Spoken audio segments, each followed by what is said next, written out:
The Ride Home Rants podcast is brought to you by Reaper Apparel Company. Reaper Apparel offers a casual line of superb fit, finish, and comfort. We design for those who refuse to die slowly and choose to live untamed. For those who aren't afraid to face the dark, for the ones that thrive in it, and for those who can appreciate life through a grim lens. That's Reaper Apparel Company.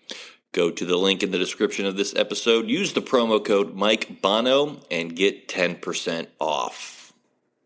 Also, the Ride Home Rants podcast is brought to you by my own personal merch store, the Stupid Should Hurt merch store. I have hats, I have t-shirts, hoodies, coffee mugs, water bottles, notebooks, you name it, I've got it. The description and the link for that will be in the description of this episode. Also, right now, if you use the promo code WELCOME, I will give you 5% off of your first purchase. That's the Stupid Should Hurt merch store. Also, the Ride Home Rants podcast is brought to you by Tactical Brotherhood, all American-made apparel, which helps support the Second Amendment. You can also find all this in the description of this episode with the link, Tactical Brotherhood. Part of every proceed does go to helping veterans, as it is a very good cause. All American-made products made right here in Minnesota. Go and check them out. Use the promo code PATRIOT15 to get 15% off your purchase. Now, let's start the show. Welcome, everybody, to another episode of the Ride Home Rants podcast. This is, as always, your host, Mike Bono. I have a great guest for us today, but first and foremost, everyone, please go and peep all of the sponsors that you heard at the beginning of the show. All American-owned businesses, small businesses, they all go to great causes. Go and help them out. I also have some help for you, too, as well, with a bunch of promo codes to save you some money in this rough economy that we're in right now. But that being said, my guest today, he's coming to us from Cleveland. Austin Dudley joins the show. Austin, thanks for joining, man. Yeah, thanks for having me, Mike. Hey, how are you today? I'm doing pretty good, man. It's a day off for me, but I don't actually have days off, so it's work never stops for me. But yeah, man, doing good. So, for the listeners out there, where did you kind of grow up and where did you go to high school and all that kind of stuff? So I'm originally from St. Louis, Missouri. I grew up born in geography of St. Louis. I was born in South City, eventually moved to South County, to the county region, the suburbs. Went to Lovell High School, where I actually... I ran cross country there. That got me to run for a Division III college in St. Louis. So then I went to Webster University in St. Louis. Gotcha. So cross country, to me, that was a punishment for the sports that I did, was running. So what got you into cross country? So weirdly enough, in elementary school, in third grade, they had us run a timed mile. I ran pretty good. I ran 30 for a third. And I think we just lost Dudley. Sorry, it looks like I cut out there. Yeah, we got you back there. All right. We got you now. All right, no worries. Good, yeah, okay. So third grade ran a mile. Fastest in my class for that. And then every year we did a timed mile. And I was just really good at it. And I enjoyed winning. Somebody in my family is always good at one sport. So my oldest brother was a basketball and wrestler. My father was a baseball player and football player. My cousins were basketball players and soccer players. So we each tried specializing in sport to diversify the family so we could take ownership of being good at something.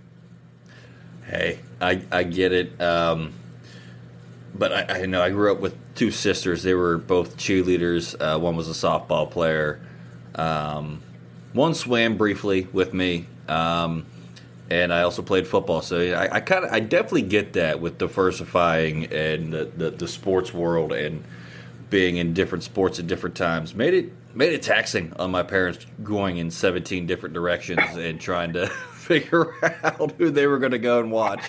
A lot of times, one parent went one way, the other one went the other way to figure out how they were going to get to everybody. So I definitely get it because the nice thing was, though, when I was in high school, my sister actually cheered while I was playing football. So that made it a little easier for them to be able to watch both of us at the same time. But I definitely understand that. And then swimming was a whole other aspect when I swam. I was the only one out of the three of us that stuck with it. So, yeah, I definitely get that for sure. So you mentioned you went to the college in St. Louis. So what made you choose that college? And, what did you study when you were there? So how it started was, I wasn't originally going to go there. I had a few options I wanted to go to. I wanted to go either to like Missouri State, Northern Arizona University, or like somewhere just out of state. But my mother, her cancer got worse. So I decided to stay closer to home. Yeah. And Webster, they they said, hey, you can run for us. So I was like, you know what? I enjoy running enough. I wasn't planning on doing it in college, but if I'm going to do it, I mean, I can do it. Division III, you don't get money, but love of the sport. So did that. I studied in college education. I was originally going to go for environmental sciences because NAU has a really good program for it, but Webster did not. So I was like, well, I could maybe teach or go into higher ed myself. So that's what I did. Yeah, I mean, I definitely get going to college with a sport for the love of the sport. I went D3 myself for swimming, where, like you said, they can't give you full rides. They can't give you all this. I mean, Bethany College was good at giving quote-unquote academic money to their athletes to get around that a little bit. Obviously, still not full rides, but it wasn't really on the radar swimming up until about my junior year of high school. I always thought I was going to go somewhere for football, and then realized being a habitual backup my entire high school career at football and getting letters for swimming and not football, kind of had to try to change my mindset a little bit. And a couple unfortunate injuries kept me from going D1 in swimming, and Bethany kept their scholar, quote unquote scholarship with the academic money. So ultimately, the reason I chose there, but it was for the love of the sport and actually love being in the water and swimming and competing at that. And I definitely get that. Like it's a lot of fun when you enjoy the sport that you're in and you're not doing it for a career, we'll say. You know what I mean? Like people, when you're going D3, you're not really thinking, okay, I'm going to go pro in this sport. It's really for the love of the sport. Did you have that feeling as you were competing? Like, this is something I love to do and this is something I want to do? Oh, most definitely. I mean, and then just the culture itself, I feel with Division III sports too, it really cultivates other people who do love the sport. Not like it's not a career. Nobody's there and they're like trying to just be like, all I want to do is run because it's my job or because I need it for money. Like everybody was there. It's like, we enjoy doing this, but we also enjoy going to school. Like we enjoy, building and fostering a helpful environment for all of us to self-improve ourselves. Yeah, absolutely. And, when I was swimming at Bethany, it was kind of a smaller men's program. I mean very small. I was one of 4 guys on the swim team. Yeah, so I was swimming a lot of events, a meet, about 6 or 7 events a meet. So it was taxing, but it was fun because 2 out of the other 3 guys were my fraternity brothers. So we had that other common interest in that, we're hanging out all the time. We're at practice all the time. It really helped us grow a friendship even more than what it was. And obviously, the other guy on the team I'm still close with today, and we still talk and everything like that. But it was those other interests that really brought us together as a team, and knowing that, hey, we're not all here just to be swimmers. We're here to get an education. We're here to do other extracurriculars like being in a fraternity and doing this and these events here and there. And I think it really helps D3 sports, and people overlook D3 sports in my opinion, because there's a lot of really good athletes that go D3 for the love of the sport. I mean, just, even off the top of my head, future Hall of Famer Julian Edelman went to a D3 school, and he played in the NFL. I mean, now obviously that's very few and far between. James Harrison went to Kent State. You know what I mean? Like, little unknown school. He went for the love of the game.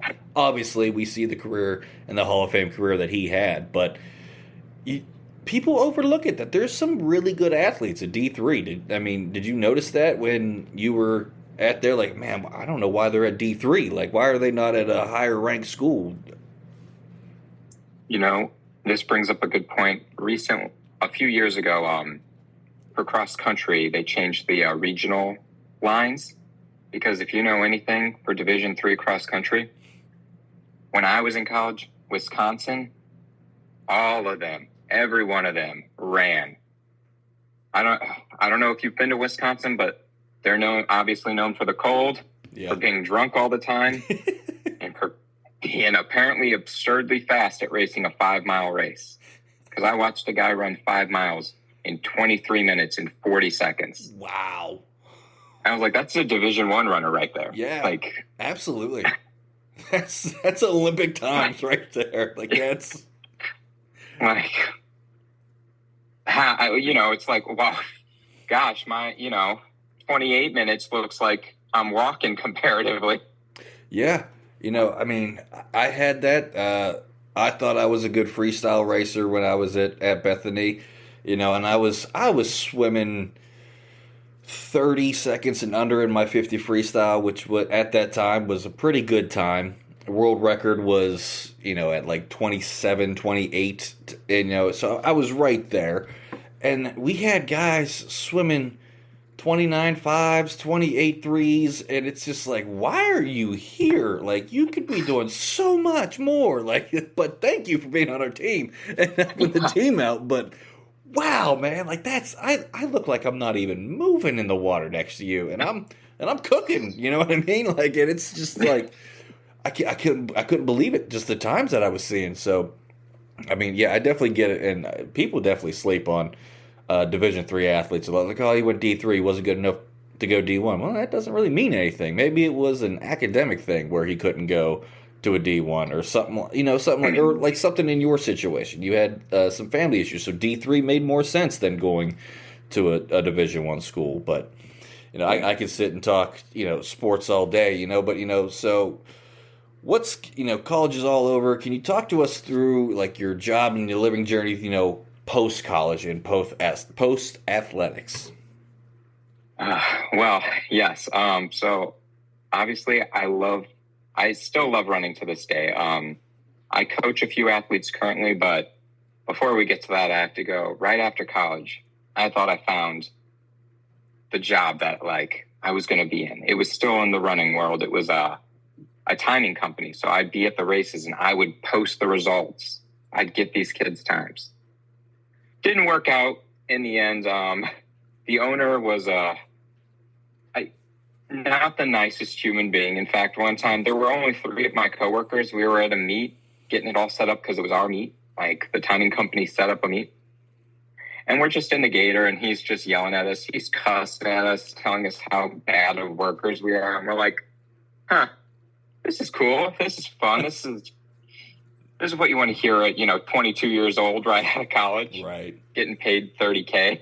Yeah. I'm like, oh, I get paid nothing, and I get to be told I'm, scum to the earth.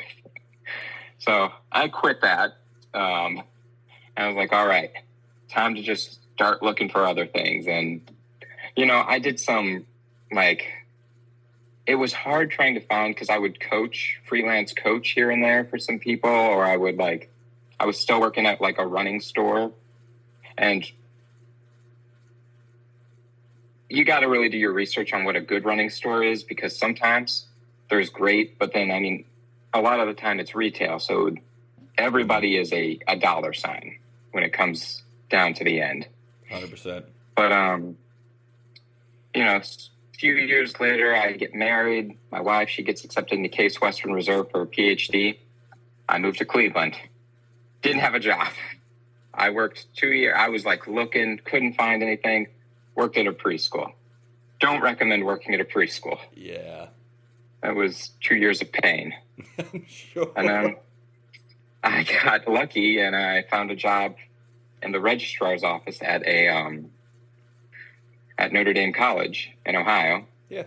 And I was like, well, this could be it. This could be the break I finally need. And been doing that for a while now. It's been good. And then I still freelance coach. And I have 2 athletes right now that I've made huge improvements with. Yeah. I mean, so I get it because, you know, right around my sophomore year of college, you know, I was getting looked at pretty heavily for the 2012 Olympic trials and everything like that. So in my mind, as a dumb 18, 19-year-old college student thinking like, oh, this is it, big break, I don't know how to do anything else. What's school? I don't need school. I'm going to London and I'm going to swim with the best in the world. I'm set. Well, yeah, things change, injuries happen, and things like that. So it's now trying to switch the mindset to, okay, I'm going to be graduating here soon. What am I going to be doing for work? And kind of like you, went into the retail world. And like you said, everybody is a dollar sign to the company. I've worked for some crap companies. Everybody is just, all right, well, why didn't you sell them? Why didn't they buy anything? Why didn't they do this? Why? And it just gets too much. And lo and behold, 11 years later, now I do stand-up comedy. So, you know, it's something that you switch mindsets and having to switch that. But being from St. Louis, how do you like being in Cleveland? It's so, I don't know if you've been to St. Louis at all. I haven't, no. I love St. Louis, but I also don't like St. Louis because it's a very unsafe city. Okay. High crime rate everywhere. I mean, I had an old beater car and didn't have automatic locks, so I'd have to try to remember sometimes, if somebody left my car, I'd have to, get over on the side and lock the door. And if I didn't, in the car doors, so cars were constantly broken into, or somebody once got in my car. I mean, that hasn't happened in Cleveland, and I've lived in some unsafe areas in Cleveland. But you survive St. Louis, you can survive anywhere. Yeah. But I'm also biased. I love St. Louis is a cult with baseball, and I love baseball. Yeah. And Cleveland's got all right baseball. They've done good, but I'm a Redbirds fan, so I will die on that hill. I get it. I'm a Pirates fan. I grew up an hour away from Pittsburgh in West Virginia. West Virginia has no pro sports team, so and I can actually say, yeah, I root for the Pirates, and it's tough. It's a hill that you're definitely going to die on being a Pirates fan for sure. And it's tough, but people, when they see me out wearing a Pirates hat or a Pirates hoodie or shirt or something like that, they're like, "You're actually going to wear that?" I was like, "This is how you know I'm a true fan. I'm willing to wear it out in public," which is how they disappoint us every year. It's tough, and so I get it. Playing the Cardinals every year, being in the same division, I feel for you. And one year we're gonna get you guys. I feel it. I could feel it, but it's not gonna be anytime soon. I can feel it. Well, the wildest thing I'll tell you, since you're a Pittsburgh fan, you're a Steelers fan, you're a Pirates fan. In 8th grade, my history teacher, I'm a history fan. His entire room, we get in there, not a single St. Louis sports thing. All Pittsburgh. Pittsburgh Penguins, Pittsburgh Steelers, Pittsburgh Pirates. And you're like, did you live in Pittsburgh? No. What? This is the hill you're going to die on. You're from St. Louis. You went to school in St. Louis. And you're going to be a Pirates fan. Uh-huh. You used to be the city of champions. I'll give it that. The Steelers, Penguins, Pirates were all winning championships, and then something happened, and now we can't win a championship to save our life. But so I get it. Just remember, we're always all better than Detroit. Yeah. Yes. Absolutely. Always better than Detroit. So. Being, going from that one sports city to Cleveland is a sports city for the most part with the Browns and the Guardians and all that up there. So what are some of your more favorite things to do in Cleveland? Well, before the world, went wacky and things shut down, I was getting into rock climbing. So when I moved to Cleveland, I was like, well, this is the only way to make friends apparently. So I went to a climbing gym. And sure enough, made tons of friends right off the bat. Because climbers, again, don't know if you're friends with any rock climbers. Quite interesting human beings. The weirdest people you'll meet, but the friendliest. But I'd be falling off a wall, and they're like, "Great job." I fell 20 feet. Yeah, I can safely say I know zero rock climbing. You might be the first person that's into rock climbing that I can say I know now. But yeah, and I'm definitely afraid of heights, so that's not happening. I pass out going up like a step ladder. That's how afraid of heights I am. And I'm 6'5", so people are always like, "How are you that tall and afraid of heights?" It's like, I don't know. I will pass out. Like that's the extent of it, and me and heights. And Christmas is always a fun time, putting lights up on the house and everything like that. It's an event. Luckily now I have a smaller house, so I don't have to go up on the ladder. My first level, I'm actually tall enough I can reach the gutters to put the lights up. But that second level that we gotta put lights on, that's when the issue starts to happen. So yeah, rock climbers, I know none. So I'll take your word for it that they're friendly in that, but I couldn't see someone telling me in the sports that I did, falling or messing up anything and being like, "Yeah, good job, way to go, man." That doesn't happen in the sports that I did. Right? Yeah, I've never been in a sports culture like that. It's like you finish and you did bad, and you're like, I sucked. Like that was awful. I need to do better. They'll be like, "Great job, you're going to get it on the next send," and I'm like, okay. Most of the time we're all like thinking negative, but they're always the next one. I got it. The next one. The next. So it's been great mentally for that aspect. Yeah, that's definitely going to be a boost to the old confidence a little bit. So you mentioned a little bit, we'll switch gears here a little bit, but that, you're married, and I heard you took a pretty unique honeymoon. So can you tell the listeners what you did on your honeymoon? So my wife did most of the planning for the wedding, and I said, "You know what? I need to do something. I will plan the honeymoon." We're both runners. So we went to Seattle to start. Seattle, flying in was a little cheaper, and we want to travel all 50 states together. So we thought Seattle would be really cool. Seattle is a cool city, a little wild, but my favorite shoe company for running is there. Brooks running company is there. So we went there. Her favorite running clothing line is there. So we went there. We visited. We ran on the University of Washington's track, which is purple. Did that too because her favorite color is purple.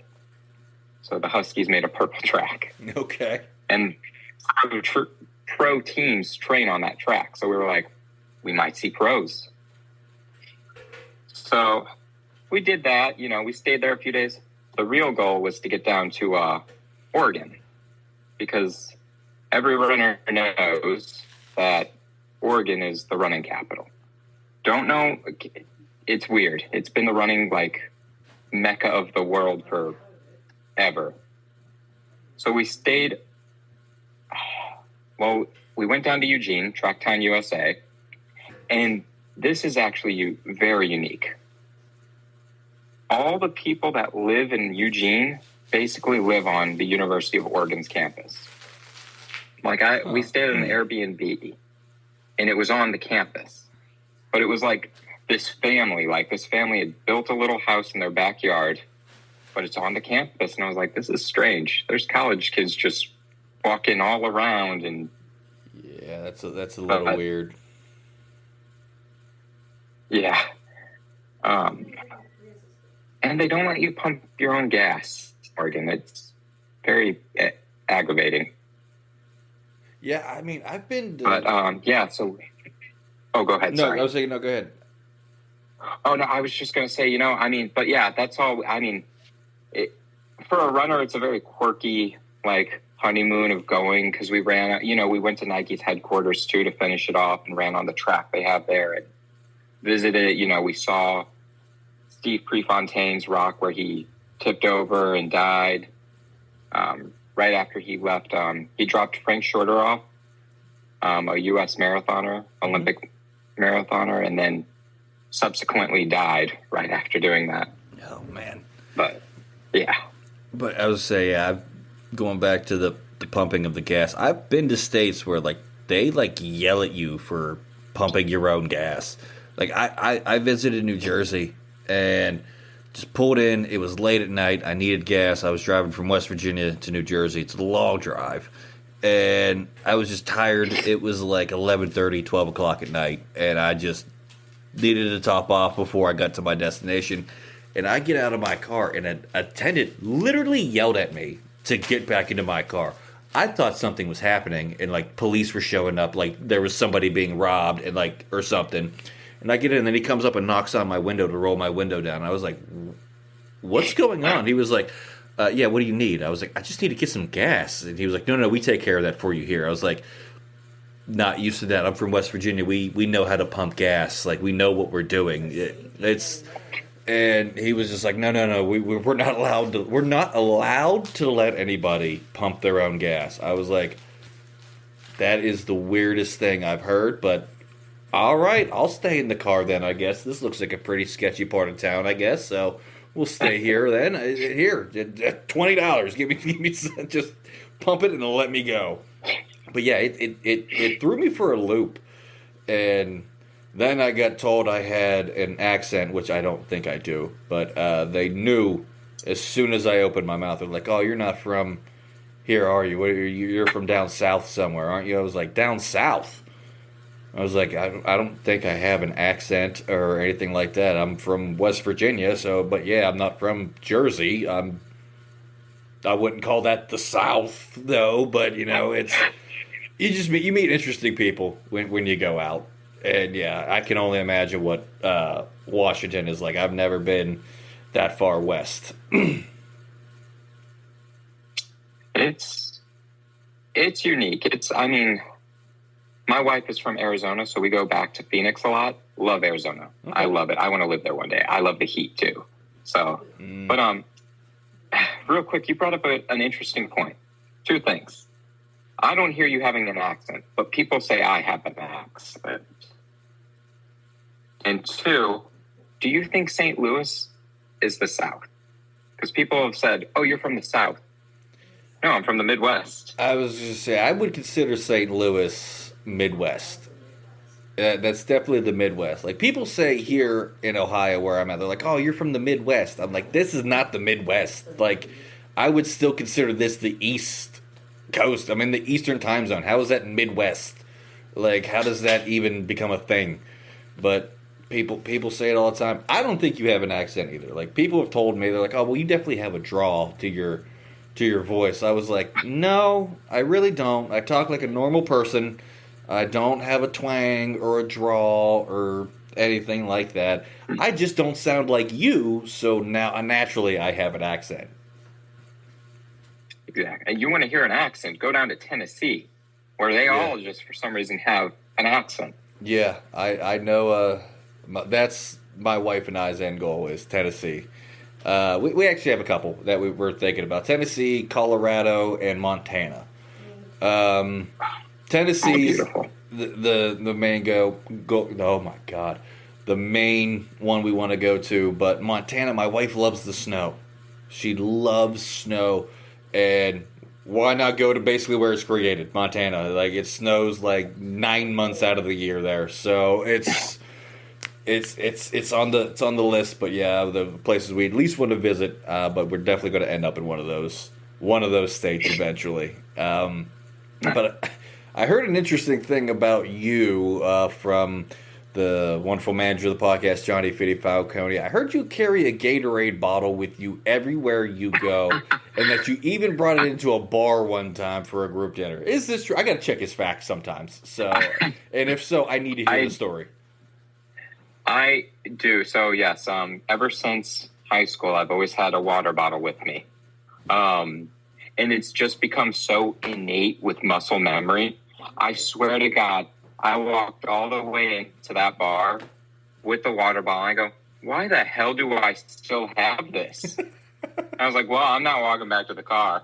Walked in. I'm just like, I mean, there's nothing, I don't know. You're there. Just there, like, I don't know. It's a weird thing. I think it's just been so ingrained in my memory because,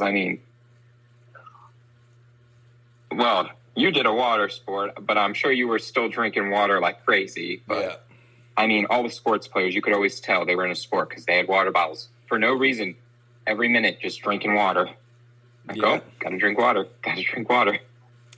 Yeah, definitely in swimming because you don't realize that you're getting dehydrated because you're in water and you're wet, so you think you're fine. But that actually cost me some events at my conference championships at Bethany. We were at the conference championships. It was the second of 4 days, and I got out of my event and I was sitting there after I did my recovery and everything like that, and I was like, I don't know why I'm still I'm not amped up. I got 3-4 hours till my next event, and I can't stop shaking. And I told my coach, and he made me go see one of the trainers, and they instantly looked at me. They're like, "Yeah, you're dehydrated severely. Gatorade's not going to cause it. You need to go to the hospital and get an IV." And the doctors, and the only person that could take me, unfortunately, was my assistant coach. So it's not like I can come back and be like, "Yeah, fine, coach, we're fine. Got some fluids in me, we're good. Let's get back to the events." He told my coach that, hey, he can't swim anymore at these events. So I had to forego the last 2 days of conference championships, which was a real kick in the short hairs if you're an athlete. Saying it's the biggest event that you're going to be in your conference championships, and nope, you're done. you're sidelined, and that was the hardest thing. But yeah, you don't realize you're getting dehydrated. And then you just, like me, I finished my event. I did my cool down in the pool. I drank 2 bottles of Gatorade. And then I had a third one that I was just sitting there sipping on, and I just could not. My hands were shaking, and everyone was like, "You look pale. You're Italian. You're normally dark complected as it is, and you're white. So that's you need to get checked out." And yeah, so lo and behold, yeah, that was something that you don't realize as a swimmer. So yeah, we always had big water bottles, the big Gatorade squeeze bottles at the end of every lane for all of us. And at first, people were like, "Why do they need water? They're in the water." You're sweating as much as another normal athlete. You just don't realize it. So yeah, and you being that big into running, and can you talk about some different running events that you've done over the years? And maybe some stories that go along with those. Sure. Yeah. I've done a lot of weird things. I've been to running camps in southern Missouri, but in event wise, cross country in high school, you do the 5K, college, you do the 8K for Division III. I wasn't a great cross runner. I was more of a better at track, and I did the 1500, but I really should have been Well, I should have been a 5K runner, but I didn't want to run 12 and a half laps on a track. No, that doesn't sound fun at all. Yeah. But I got to say, probably the funniest story I can remember is my sophomore year of college, which bad year for me because 2 months prior to that, my mother had passed away from cancer. And, but, just still going on, trying to focus on my running. We go down to Tennessee for a meet, down to Memphis. It's only a 4-hour drive from St. Louis. And it was so humid and so hot. And it was a night race. And we're like, oh, it's going to be so cool. No. Me and my one friend, we're very hairy people. So we're like, and we're very sweaty people. So running's bad for us because we just look disgusting. You got these hairy, sweaty, animal-looking people. And then we're like, all right, 2-mile warm-up done. We're already drenched. And we're like, God, now we have to race a race. Well, this race had like 2,000 people for men in it. And we all go off the line. And we're running. Not even 300 meters in. Somebody jumps out from in front of me. There's a cone. They didn't yell anything. I trip all over this cone. I'm sidestepping. Eventually, I fall and do a full, cartwheel. I was like, oh, my God. And, it's funny, but it also sucked because, you lost all that momentum. Yeah, and I will say, for your sport, the reason I watch track and field in the Olympics is for that reason right there, is to hope somebody trips, falls, does a tuck and roll, and see if they can keep going, especially in the hurdles. That's definitely an event I try to watch for that reason. That's the hurdles, insane events. And then I gotta tell you, 1 year, so Washington University in St. Louis is our biggest school. It's our most prestigious school. It's basically like Case Western. And they have a meet every year. My coach made me run the 100 and the 800. And then he had me run the 4x4. I am by no means a 400 runner, so 1 lap around the track. And I said, okay, coach, I'll do that. I went to this place called The Loop. It's this little strip where all the college kids eat and drink and stuff. I drank a huge soda, ate a huge burger, bunch of fries, got back there. I said, all right, I'm ready. I sprinted like a mad bat out of hell. And it hurt so bad. I got through 200 meters, half the track, and I'm like, I'm going to die. I'm literally going to die. I think I ran 24 something, and then the last 200 meters was not good. It was 30 seconds. So I went from 24 to 30. And I was like, you're like, yeah, it looked like you were walking at the end there. Didn't feel like it, I'll tell you that. Yeah, We had a meet like that when I was at Bethany. It was the Westminster meet. It was only a distance meet. I am a sprinter. Anything more than 200 meters in a pool, I'm out. There's no way I'm doing that. I never swam at 200. It was 100 and under, and that's all I ever did. So I'm going through my normal practice, and my coach comes up to me, and he's like, hey, you better keep going and pump this up. You got to get ready for your 200 in 3 days. I'm sorry. What did you just tell me? I have to do it. I'm not doing the 200. I never do a 200. He goes, well, that's the shortest race they have is the 200. So there's no hundreds, there's no 50s. It's all distance. I was like, well, that would have been nice to know at the beginning of the week practice because I'd been going through my normal sprinting workout. That's not a sprint. That's middle distance, I would say. But yeah, I had to do a 200, a 400, a 300, and just I remember after the 400, there was 50-meter pool, so it's 8 laps, and After that, the only thing that was my saving grace is where the starting blocks were, and where you finished, to where the cool down pool was literally you get out of the pool, it's 2 steps, and then you're into the cool down pool. I remember barely being able to climb myself out of the pool. I took 2 steps and just face planted into the pool. Like I was that tired. And he was like, we still got 3 more events and you got 2 more relays to do. I was like, no, I don't.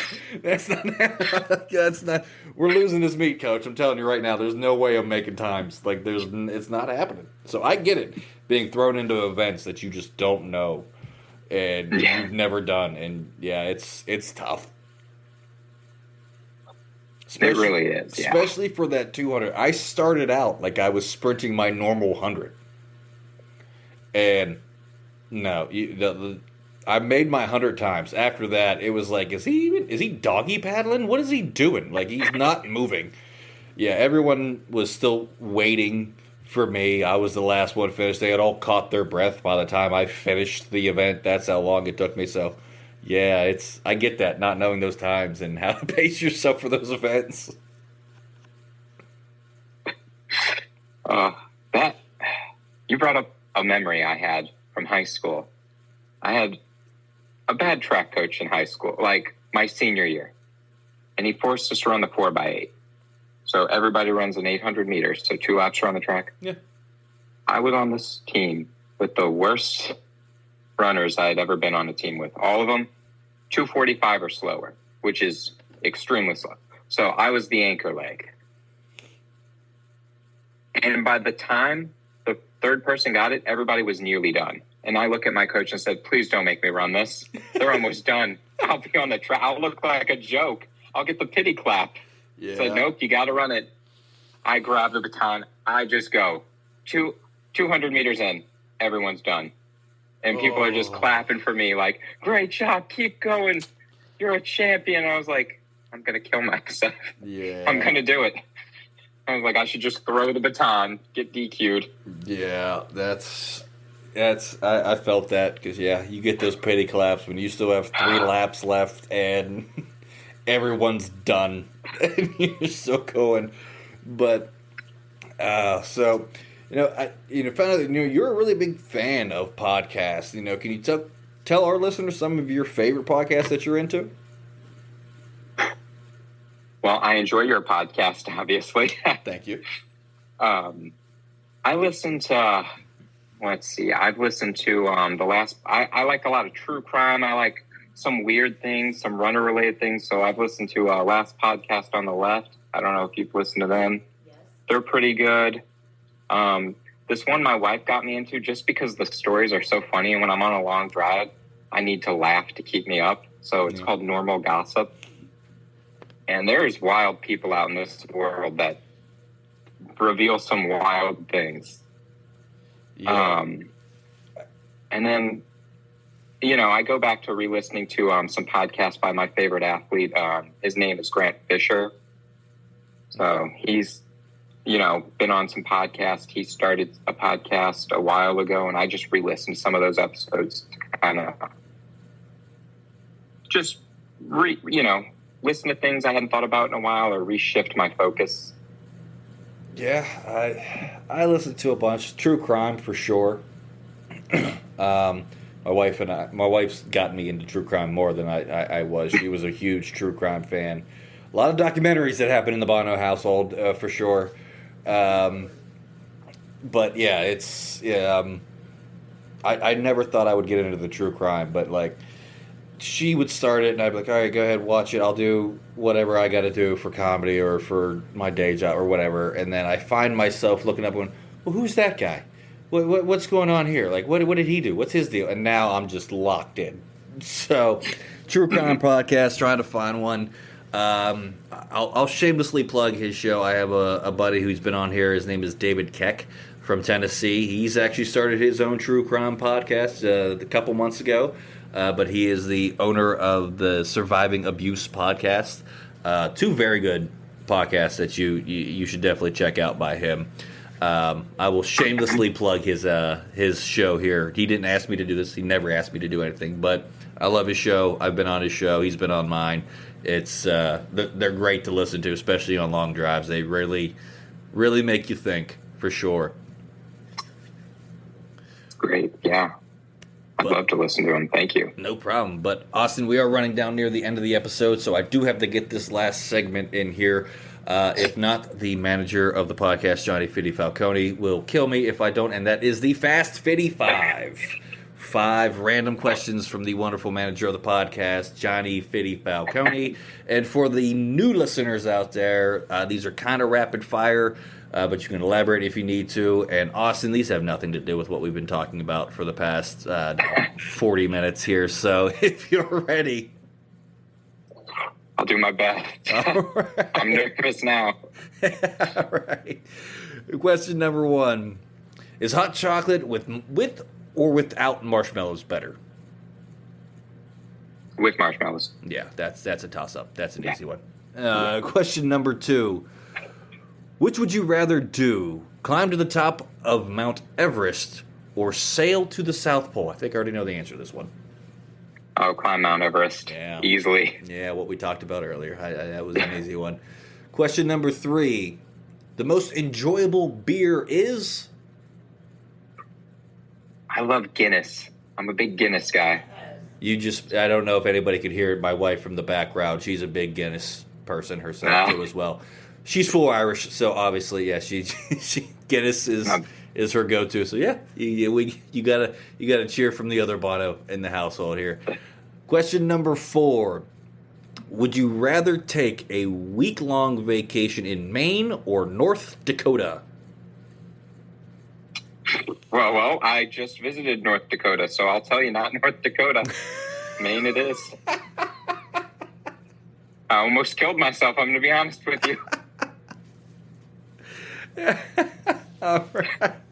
Question number 5. The best food at a Chinese buffet is? Ooh, Beijing beef or Kung Pao chicken. Okay. With chicken fried rice. Okay. That was the Fast 55. A lot of food in this one. I'll say that. I mean, he goes through these spurts like for a while, and I mean like 6 months worth of shows. There was animal questions in every single one. We're slowly switching to food now. I'm noticing in these questions because he sends these to me the day I'm recording. He doesn't give me time to read through these and think about. No. All right, you're going to be recording in an hour. Here you go. And there they are. So, yeah, that was the Fast 55. And, yeah, a lot of food in this one. But my wife from the back, she goes, "You're both Italian." So, yeah, like, it's just, but we love food. Irish we talk about. Yeah, she chimes in every now and again. But Austin, like I said, we are running down near the end of the episode. I give every guest this opportunity at the end of the show. I'm going to give you about a minute. If there's anything you want to get out there, anything you want to promote, whether it's running or even if it's just a good message for somebody, floor is yours. Oh gosh, I wasn't prepared. Well, I just got to say, always spread positivity in life. That's what I go on. I mean, I've worked at a lot of terrible places that were negative, so I love just, spouting out positivity. So I hope everyone's doing well, continue to do well, work together because we all need that because this world's been kind of crummy, There's been a lot of negativity and we need that positive energy. Absolutely, and I got to tell you, I love it when guests finish on a good message. I really do.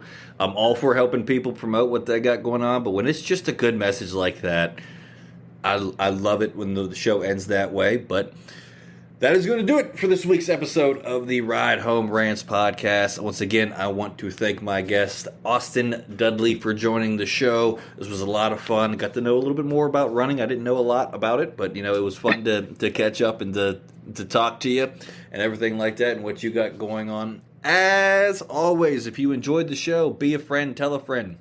If you didn't, tell them anyways. They might like it just because you didn't. That's going to do it for me, and I will see y'all next week. The Ride Home Rants podcast is brought to you by Dubby Energy. Energy drinks made for gamers, streamers, and podcasters alike. For gamers, streamers, and podcasters alike. Go to the link in the description where you can find the best energy drinks out there. Less caffeine than a cup of coffee. Also, No jitters and no crash afterwards. Use the promo code Mike Bono and get yourself 10% off. Also, the Ride Home Rants podcast is brought to you by my favorite sponsor of the show, and that is Shankit Golf. Golf apparel made for the everyday golfer. We might not go out and shoot a 6 under par. We're probably going to shoot a 6 over par, but this is going to give us the gear that's going to help us rocket on and off of the course. Go to the link in the bio, use the promo code Mike Bono, and get yourself 10% off there as well.